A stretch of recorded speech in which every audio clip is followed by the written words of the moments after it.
Hello folks, this is Lulu once again. Welcome to another video for Teamfight Tactics.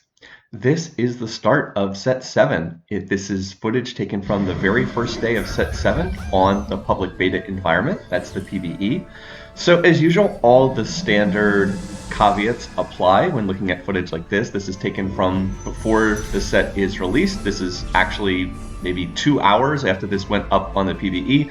So all the numbers that you might see are very likely to change. What's strong, what's weak will get reconfigured before this actually comes out. But this is still a chance to see some early footage of what this set will look like, get an idea of what some of the traits and some of the champions will look like in this set, and just overall enjoy a chance to experience a new set of Teamfight Tactics. The theme for this set is Dragonlands, so the big theme for this set is going to be revolving around different dragon-type enemies, and we'll have a chance to see a number of different dragon enemies in this particular set. There's been a number of different changes, so all different units here. I actually really dislike the portrait artwork. One of the things I liked about Set 6 is that they used a lot of the base unit artwork in the game, but that has all been scrapped. Every single champion has a skin. Makes it very, very difficult to tell them apart when you're first starting out. It's kind of like going back to Set 5 in that regard, and that was one of my big criticisms of Set 5, was the fact that there was so much change up in terms of the portrait artwork. But anyway, we'll get back to that. So I'm trying to figure out what I'm going to be playing here. I don't have a great sense because, as mentioned, this is the second game that I played of Set 7 on the PBE. The first game I came in 3rd place. I was reasonably happy with that. As far as items, I grabbed a rod off the initial carousel. I have since gotten a sword and another rod, so that's going to direct me more towards an AP-focused team comp, a more magic damage-based team comp. And here I'm just waiting to see what's going to drop. I actually get a Lulu and a Yone from those. I also now get a chance to select an augment. And you will note that the augment has been moved. Instead of being at 1-4, it is now at 2-1. You also have the opportunity to re-roll one augment throughout the game.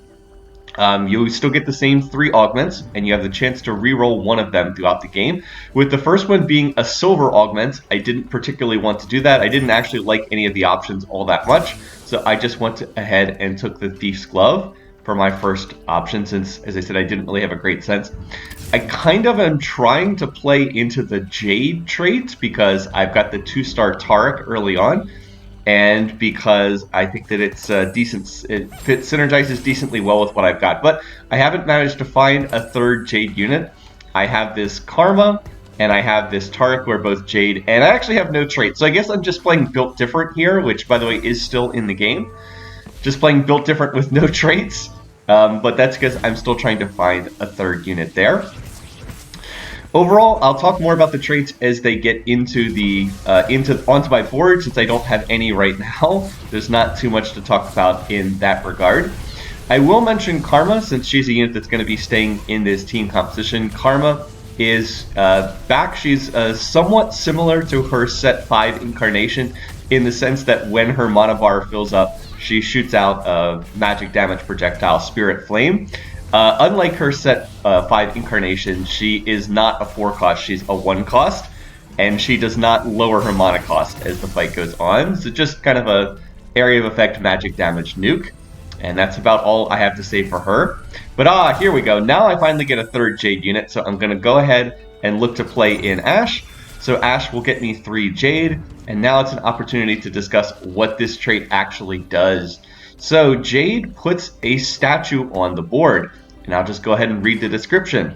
Jade trait summons movable Jade statues that grow in power. Each combat allies adjacent to a statue gain attack speed and maximum health healing every 2 seconds, and when a statue is destroyed, it deals half of its health as magic damage to nearby enemies. So Jade as a trait puts these statues on the board. You get 1 statue at Jade 3, 2 statues at Jade 6, etc., etc. And units that start combat next to them receive percentage health healing every 2 seconds, and they get an attack speed bonus. The benefit from Jade 3 is you get 3% of max HP healing every 2 seconds, and 20% attack speed, and then that goes up over time.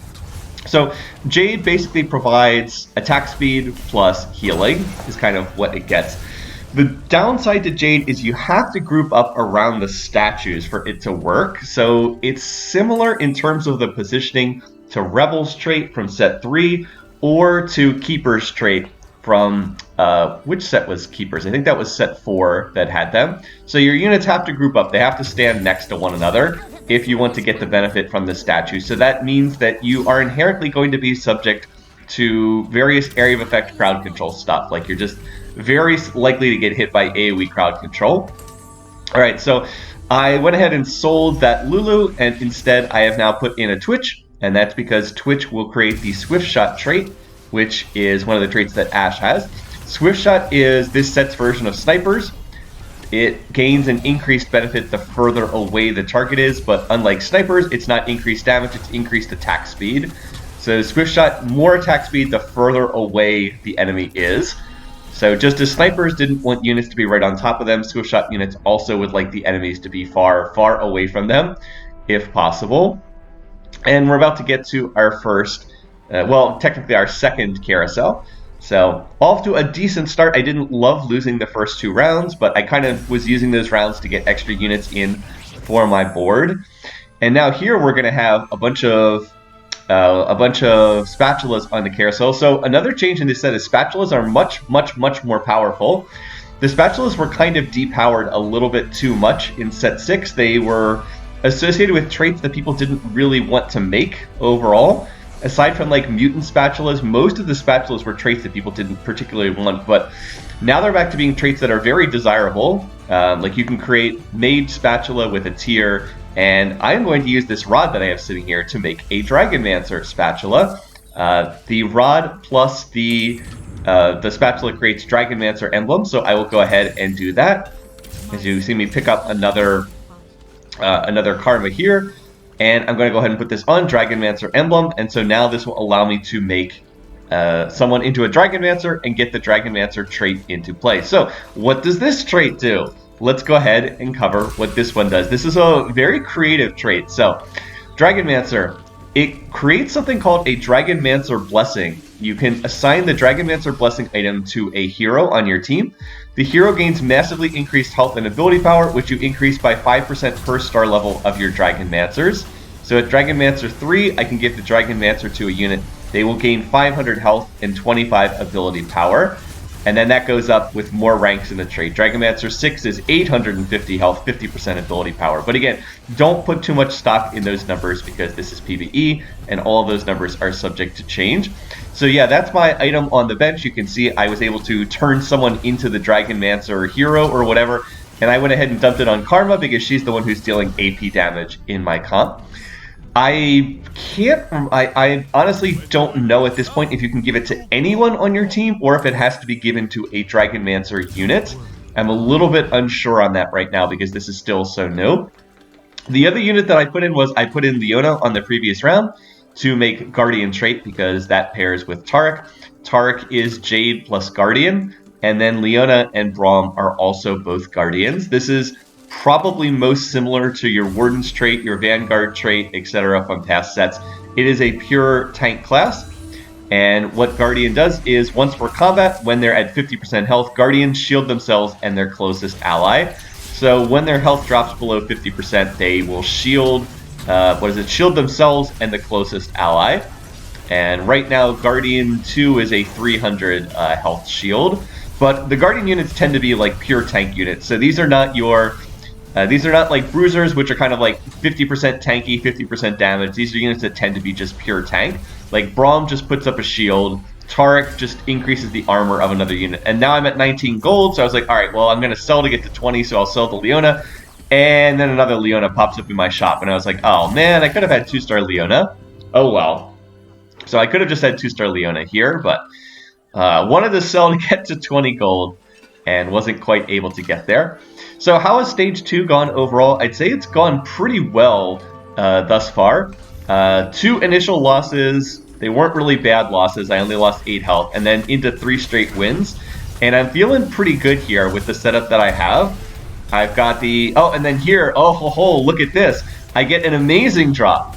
Occasionally here at the end of stage 2, you can get a dragon that pops out of the Krugs here. That's very rare, but they will occasionally pop a dragon out for you. But not only do I get a dragon, I get the absolute perfect dragon for my comp. I actually get the Jade Dragon, which is exactly the one I want to play into.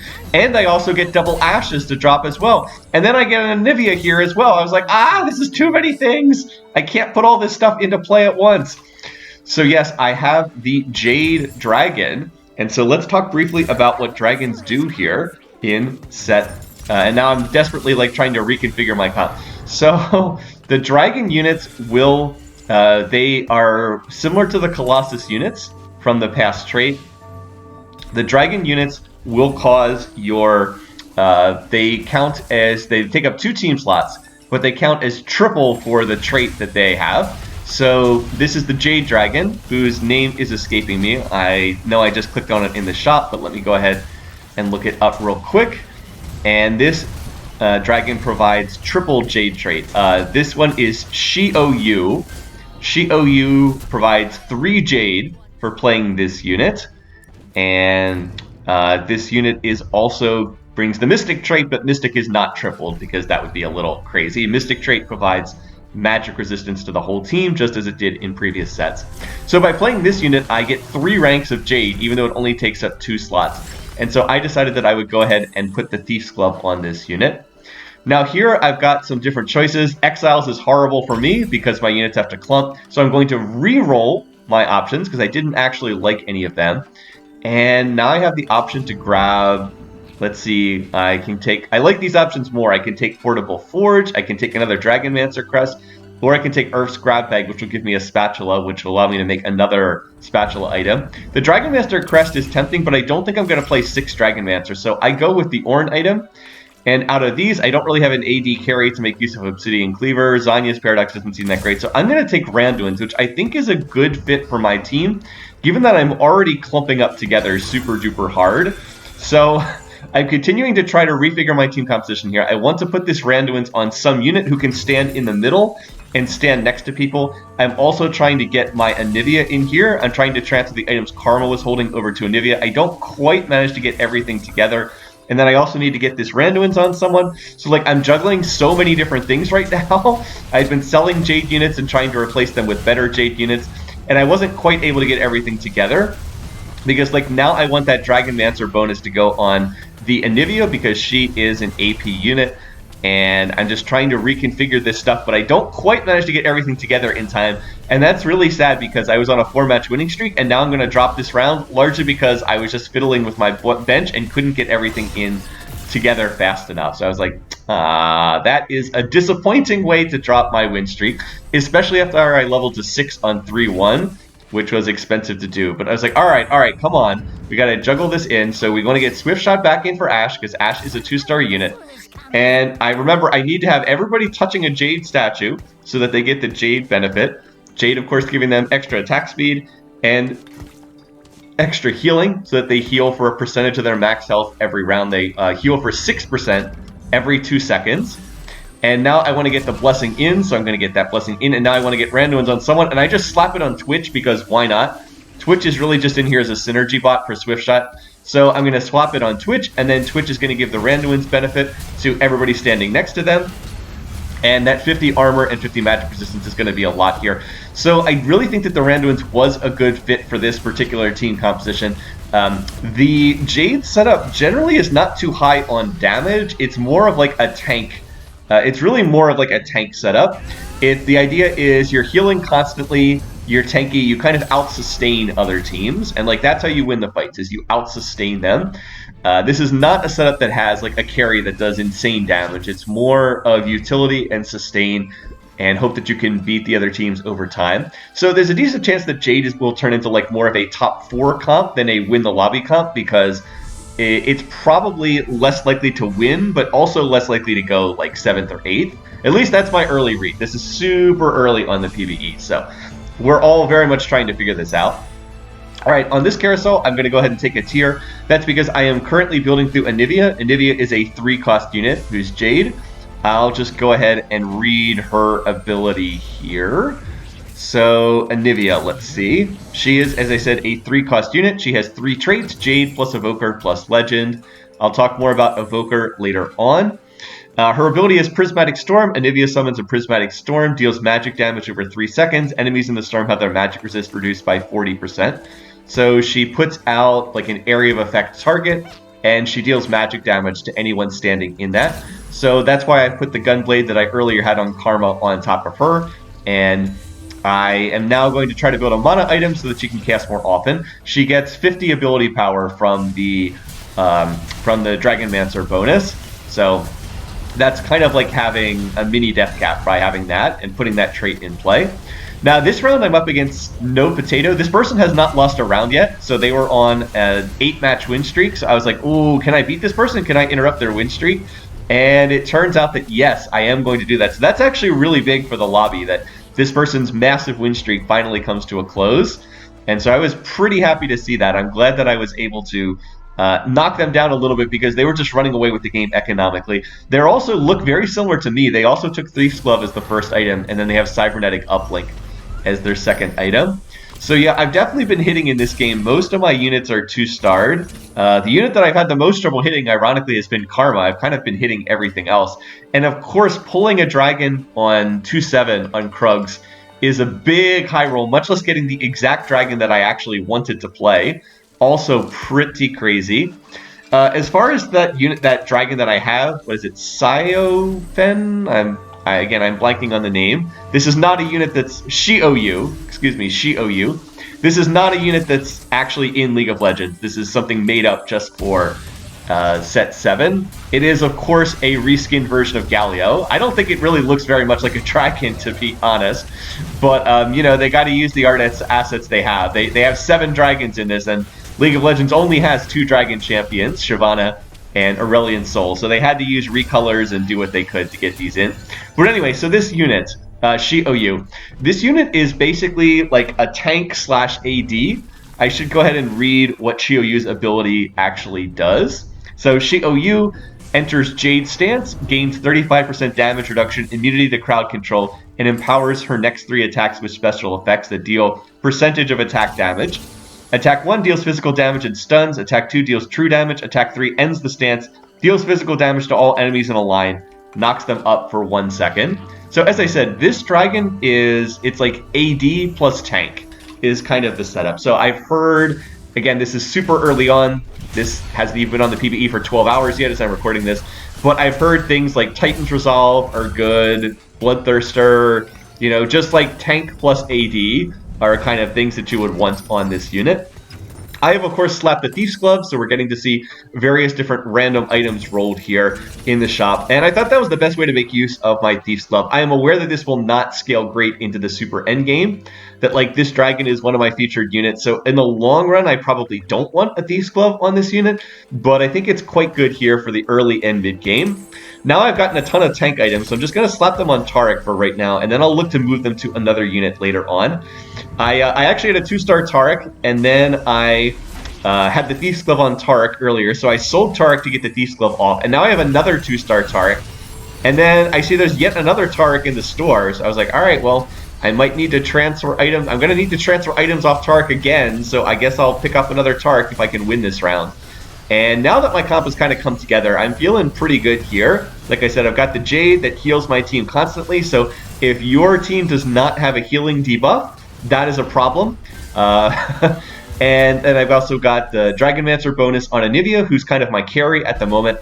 And then I've got this tank line up front here that I'm also looking to play through, along with Swift Shot to kick in some extra damage. But Swift Shot is not important to this particular team comp.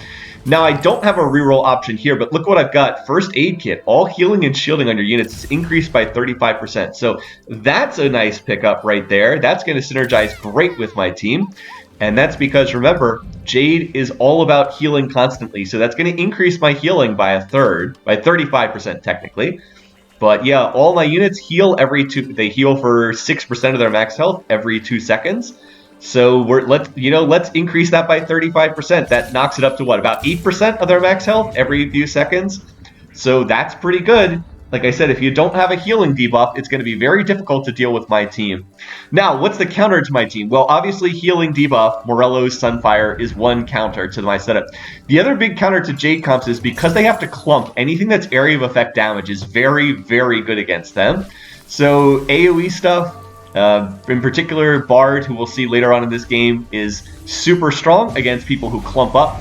And so that is like a big warning flag for me. Anyone who has a Shroud of Stillness, you can very easily shroud my entire team because they've got to clump up if they want to make use of the Jade statues, and because I've got this Randuin's, I need everybody to stand next to Twitch so that they get the Randuin's armor and magic resistance. So there are definitely ways to counter this, let's be clear. But in this lobby, so far, people have not really been able to do that, and I now want another 5-match win streak. It's honestly quite sad that I lost that one round. When everybody was when I was like jiggling my comp and couldn't configure it properly. So now I'm looking for units, and I was like, all right, I've got a Nico on my bench. Nico will make 8 Jade, and then I'm missing one more Jade unit, and it's Gnar. So I'm missing Gnar and Nico here to fill up with 8 Jade, or excuse me, with 9 Jade, which is what I'm going for, because I want to play into 9 Jade to put this team comp together. And then, yeah, you see right there, I highlight the other person who's on 88 health, no potato, and I see that they've got a Morello's on Hecarim, and I was like, ah, man, this person has made exactly the item they need to counter me, because remember, anything that cuts into my healing is going to be a problem for me. So I was like, that is not what I want to see long term over there. I definitely don't want to see them running running a Morello's on Hecarim. Hecarim in this set, you can actually see him in the shop right now, Ragewing Cavalier. He is a frontliner, he is a very good frontliner. And his ability is basically his ultimate from League of Legends. He puts the the big AoE fear effect. You can see it right there. That's fortuitous since this is pre-recorded footage. That Hecarim shoots that line of shadows, and it is a crowd control effect. So, not a unit that I particularly want to see. All right, well, we're to another carousel here, stage 4 carousel. We will not have any more augments. The augments were shifted to being earlier. Now they come on 2-1, 3-2, and 4-2, which I actually don't love. I kind of like the augment timings better from the previous set, honestly. Here I'm going to go ahead and take this cloak because that will allow me to make a Gargoyle Stoneplate on Taric. There were no carry items that I could really use, so I just figured I'd go ahead and make the Gargoyles. And now I'm going to see another Nico, and oh, finally there's a Gnar in the shop, so I can go ahead and put these units in. So now I'm going to take out the Twitch. Remember, the Swift Shot was not really particularly important to my team comp, so I'm going to put in the Nico for being level 8, and then I'm going to put in the Twitch, take out the Twitch and put in the Gnar, and Gnar can hold the Randuin's. He can just stand in the middle of everybody, holding the Randuin's. So we've got these two units. They're both shapeshifters. When their mana bar fills up, they transform into a different form. And Nico is particularly interesting because she will transform into the unit that's next to her. So like you see, she transforms into my dragon unit here, into Shioyu. I will just read her ability description because it's really quite clever. Nico, Inherent Glamour. Each combat, Nico disguises herself as the nearest allied champion, adding their bonus attack damage, attack speed, and ability power to her own, and copying all other stats except health. She then gains a shield plus a percentage of her allies' health. When the shield breaks, she transforms into Nico form and casts Pop Blossom, dealing magic damage to nearby enemies and stunning them. This Pop Blossom is her ability from set 3, for those who might remember it. After the shield's broken, she'll then cast Pop Blossom every 100 mana. So again, this is very early, but from what I've seen, it feels like Nico is basically does best when she copies a tank. So like by copying a tank, she will get, remember what she copies is their attack damage, attack speed, and ability power. Oh, I guess never mind. She doesn't copy. Oh, she adds their bonus attack damage, attack speed, and ability power, copies all their stats except health. So taking over a whole bunch of tank stats seems to work pretty well. And if those who might remember set 3, Nico was played generally as a frontline tank because you want her to hit the enemy team with her Pop Blossom.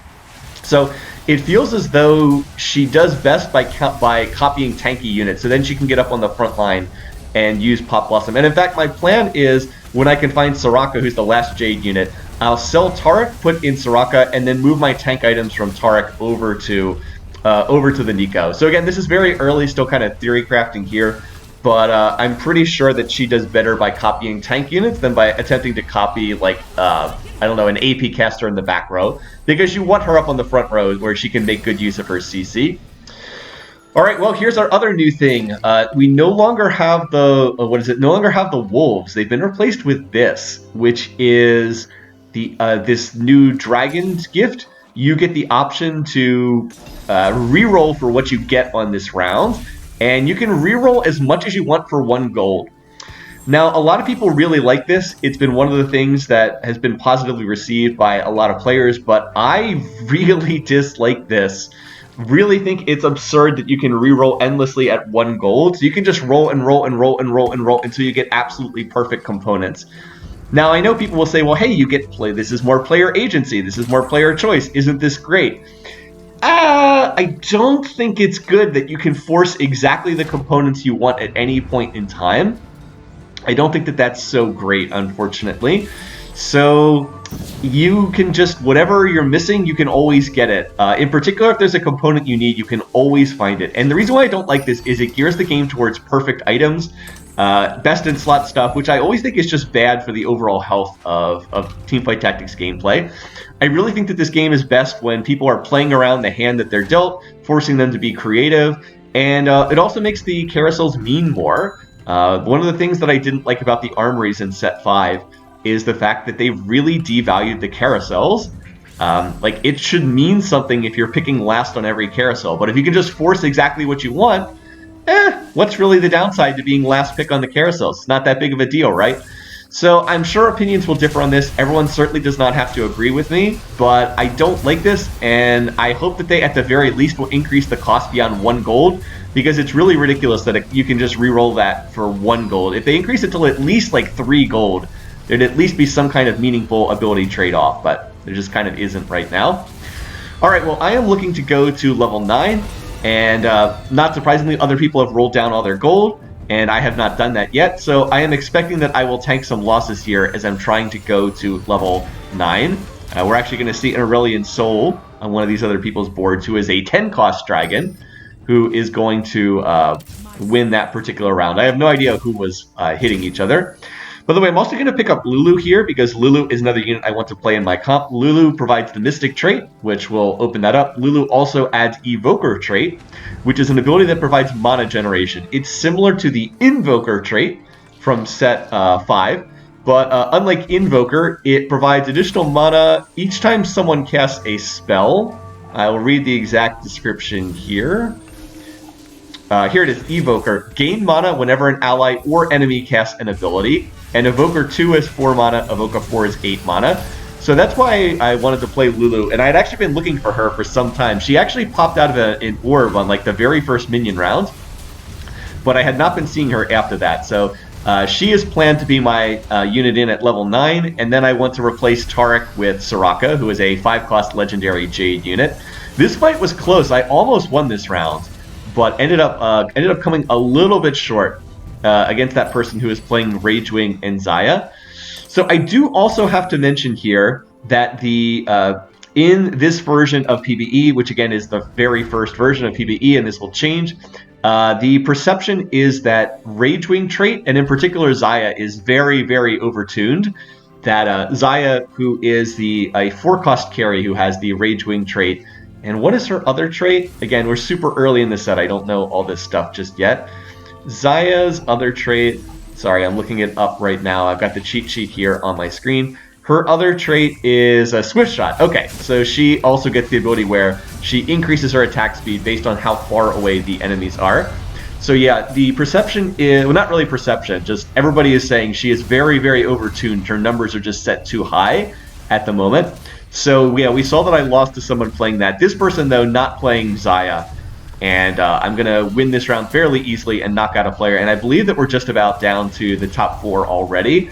Let's see, is this person going to get knocked out here? It looks like they are. And yeah, so they're going to get knocked out. And just like that, we're going to go to the Stage 5 Carousel. And I'm going to go ahead and look to take something else useful here. Again, there's not all that much I really need here. I've already got tank items for my front line. I already have Anivia fully itemized, and so I'm just going to take this Thief's Glove. I was like, all right, I don't need anything too much here. I don't really need a Zeke's because I already get a ton of attack speed from Jade, so let's just go ahead and take a Thief's Glove, and we'll put this on someone. I'm hoping to put it on Soraka, and oh, look at this shop. Nico hit, Tarek hit, and I am going to go ahead and go to 9, so I'm going to continue picking up these Anivias, and that's going to get me to 6 Anivias, so keep that in mind. Now I'm looking to see if I can find a Soraka in the store. I would really like to find a Soraka.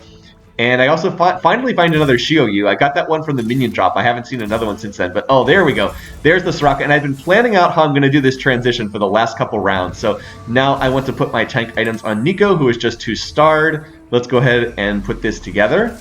Come on, there we go. And now I want to put my Thief's Glove down. And we'll put that on the Soraka. And she rolls really good items. She rolls a Death Cap and a Chalice. So, okay, that's pretty good. So let's go ahead and make use of that. And now Nico should provide some very good frontline. Now I just hope I have enough damage. Because as mentioned before, that's kind of the weakness of my comp. I don't deal that much damage. I'm pretty tanky and I heal like crazy. But I don't actually have that much damage. Look at Nico frontlining here. She's just standing there and repeatedly ulting this Corki over on the other side. I was like, oh man, do we have enough damage to finish this off? Oh, this fight's super close, but no, came up a little bit short. That Corki over there, Corki's a 4-cost carry, was just barely able to outdamage the rest of my comp. Part of the issue was I still need to reposition a little bit better here. So like I'm trying to juggle the fact that I want Nico to copy the my dragon unit with the fact that I'm trying to get all these units positioned safely, and I don't think I do that as well as I could here. I was like, I want these units to be standing next to the Randuin's user. Is this the best I can do? And it's a little bit unclear to me. At least I can find another Lulu, and oh, there's another Shioyu, and then I also find another Soraka in the store, so I'm going to go ahead and lock for that. So yeah, you can see kind of the strengths and weaknesses of this comp. As I said, I have a ton of healing. I have a ton of utility in this comp. I'm pretty tanky. Nico's items are really good. Like you saw Nico just tank forever in that last fight. But I'm kind of low on actual damage. I really would need, probably, since I'm playing through Anivia as kind of my carry, I really would kind of need Anivia to be 3-starred here because, and I do have 6 Anivias, don't get me wrong. But like, Anivia is only a 3-cost, so like you can't really be having her as your primary carry in the late game. I guess I could also work through Shioyu, but remember I just have the Thief's Glove, or excuse me, yeah, the Thief's Glove on Shioyu. I don't have like actual carry items on Shioyu, and Shioyu is a 4-cost. All the dragons cost double their actual cost in gold, so it's 8 gold per Shioyu. For the legendary dragons, it's 10 gold instead of 5 gold. But still, it is basically a 4-cost unit. The dragons have a little higher base stats because they're double the cost, but they still are basically 4-cost and 5-cost units. So yes, I might need that unit. Now, of course, I could use this item remover to take the Thief's Glove off of Shioyu, but like, do I have AD items to put on Shioyu? No. So because I don't really have any items in place, I'll just go ahead and leave that there. All right, the one other thing I want to mention is Soraka here. So Soraka is the legendary Jade unit. She is Jade plus, I believe she has a unique trait for her other trait. I'm just going to look it up here again. Yeah, she has a unique trait, Starcaller, that nobody else has. And the Starcaller ability does something really interesting. It increases the health of your little legend when it goes off, based on what star level Soraka is. So Soraka is a 1-star unit, so when she ults, my little legend's health is going to go up by 2. I don't know if you were able to spot it there, but I was at 41 HP, and it went from 41 up to 43, and then that benefit doubles when she's 2-starred. She gives you back 4 health when that happens. So that's pretty nice. As I said, this is a comp. That's another reason why I think Jade is more of like a top 4 comp than a win the lobby comp, honestly, but we will of course see what happens. Here, once again, Nico's super tanky. Nobody can seem to kill Nico, but I also can't kill the Shyvana that this other person is playing. Shyvana is the Ragewing dragon. So this person, No Potato, who won all through the early game, I have been following this person throughout the game, and their comp is going to be a problem because Shyvana has a Dragon's Claw, which of course is the anti-magic damage item, and my comp is all magic damage. I have almost no physical damage, and they've also got the Hecarim with that Morello's, which is the heal cut, which is not what I want to see on my board. So this setup, unfortunately, is pretty well created to counter what I'm doing. So yeah, right now I'm trying to put Nico I'm trying to get Nico next to the Randuins and also next to my dragon. But Nico right now is copying Gnar, which is kind of not what I want in this game. I don't think it's that big of a deal, but I'd prefer to be copying my dragon and not the Gnar. At least this person, the person who's not No Potato, I'm winning, well, I was going to say fairly easily, but it's actually pretty close here. But, oh, there we go. We're actually able to punch through that. And that was the person who was playing Quirky and Sona, and that time we were able to punch through their comp and actually put a loss on them. And in fact, so we're going to keep rolling here and see what we can find. I'm looking for more Anivias, or I'm looking for a 2-star Soraka. And oh, and by the way, that person No Potato, remember how I said Xayah was seen as being super strong and really overtuned? Yeah, this person's also playing Xayah as well. And for whatever reason, the other player in the lobby is just going to go ahead and quit the person I just beat. So now it's down to just me and this person, No Potato. So I was like, oh, okay. Well, I am up against No Potato. So I was like, all right, I guess I'm going to be up against this person every round from here on out. So we'll just try to do the best we can against this comp. But unfortunately, this is a comp that counters me pretty well. You might notice my team getting knocked up in the air. That is Shyvana's ability. So Shyvana, when her rage bar fills up, she transforms, and then she has basically a Galio ult from the previous set, where she jumps into the middle of the board and knocks them all up into the air. And boy, it sure looked like I was going to lose this fight, but oh, Nico's still alive! Nico is still alive! And she's going to keep getting off that ult, she's going to keep healing, and hey, look at that, we actually managed to beat this person. Maybe we've got a shot after all. Except it was a ghost round. Ah! Yeah, so I finally beat that comp, and it turns out to be a ghost round. I was like, really? Really? I don't do any damage? Meanwhile, that person got a free win because they were matched up against the person who quit the lobby. So they just get a free win. I was like, oh, come on, really? Ah. Well, anyway, so I'm going to keep rolling here. There is another... never mind. I was going to say there's another Lulu, but I already have 2-star Lulu, and I'm not going to 3-star it. So yeah, I roll down to no gold here. I guess there's technically a Gnar in this shop that I can pick up, but unfortunately I'm still 3 Anivias away, and I still only have Soraka 1-star, although I do have 2 out of 3 Sorakas. Again, the problem here really is I just don't have a carry that does like super high damage, and against boards that can kind of... you know, basically, if there's a board that's strong enough to overcome my innate healing, then that's a problem for me. Also, Hecarim is, of course, applying that Morelos to my entire team to cut all of the healing in half, which is really bad. It's just like a straight-up, super-duper hard counter to my board. And the Shyvana also provides a counter as well. But, oh, look at this. We still got the Nico alive. Can we finish off this? I'm like, can we maybe hit the Xayah, who's killing my team, instead of hitting the Shyvana? Why is my whole team hitting the Shyvana, who's the tankiest unit on the board? Could we maybe please hit one of the other units? But, oh, man, targeting is off, and that was close. That was close, but we couldn't quite overcome that. And again, remember how I said that Xayah very overtuned in this particular version of PBE? Yeah, the Xayah had no items and still did 12,000 damage, so okay. Kind of feels like maybe she shouldn't do that much damage with 0 items, but okay, well, whatever. So, yeah, I'm just trying to, like, experiment with repositioning here. As far as how Nico assigns her targeting, I believe that Nico, who she chooses to copy, is the same logic as how Yuumi attached to units in Set 6. I believe it's the same logic as far as who she picks to copy. If you, those who might remember back to Set 6, Yuumi would attach to whoever was bottom left of her first. It was like that was the slot that she would pick if there was a tie, and then it would kind of go in like a circle from there. So yeah, that's why Nico has been picking to copy the Gnar, because Gnar has been to the bottom left of her. But hey, this round goes well. We put a big hurt on this other person. I was like, all right, let's go. I'm not exactly sure what was different in that fight, but okay. I mean, it's working. Here I'm going to get an item that's not super relevant. I'm going to get the Archangels. Maybe I should have used the item remover and put this on Anivia and put the put that Dragonmancer spatula on someone else. I'm not sure. It's, again, super early in the set. So yeah, I won that round pretty easily. I was like, all right, great. I do think that one of the only reasons I've got a shot in these fights against this comp that, again, pretty innately counters what I'm running is the fact that I have double shrouds. And this person, for whatever reason, is not moving to dodge my Shroud of Stillnesses. That's why I had to take that Shroud of Stillness off the Carousel, because my team has to be bunched. So I had to take that Shroud. I could not allow my whole team to get shrouded on top of everything else.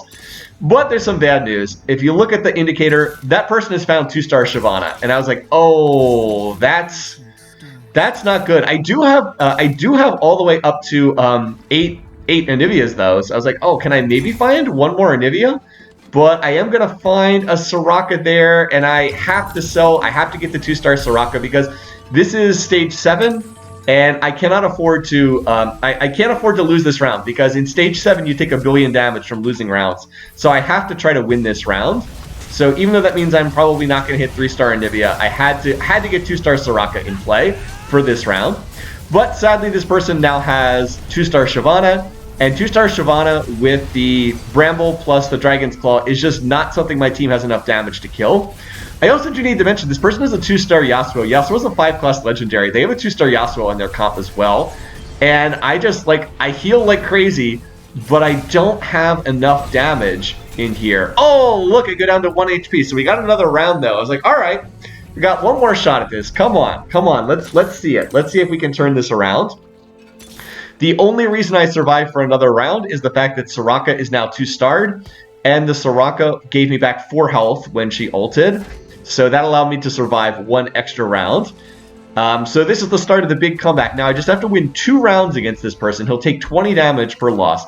If I can just win 2 rounds against this person, I can still win the lobby here. But if you're expecting a magical turnaround here, I hate to disappoint you. It ain't gonna happen. I just don't have enough damage. I can't.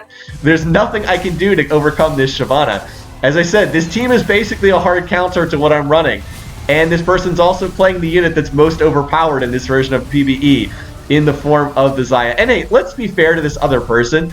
They have a 2-star Shyvana and a 2-star Yasuo. That's a 2-star legendary Yasuo and a 2-star 10-cost Shyvana. So, I mean, their comp is pretty well built, and they're playing, like, the strongest setup for this particular patch. So, I am content with the second. I would have loved to have won this game, especially because I high-rolled by getting that dragon at the end of Stage 2. But, you know, it's only the second game I've ever played in this set, and I'm pretty happy with how things shook out. Oh, also, by the way, yes, this is PBE.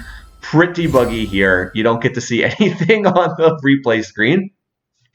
Well, anyway, thanks for watching. Thanks for listening. Hope you enjoyed this early taste of Set 7. We'll see what the time brings, and let's hope we have some fun with this one. Thanks again. Take care, folks.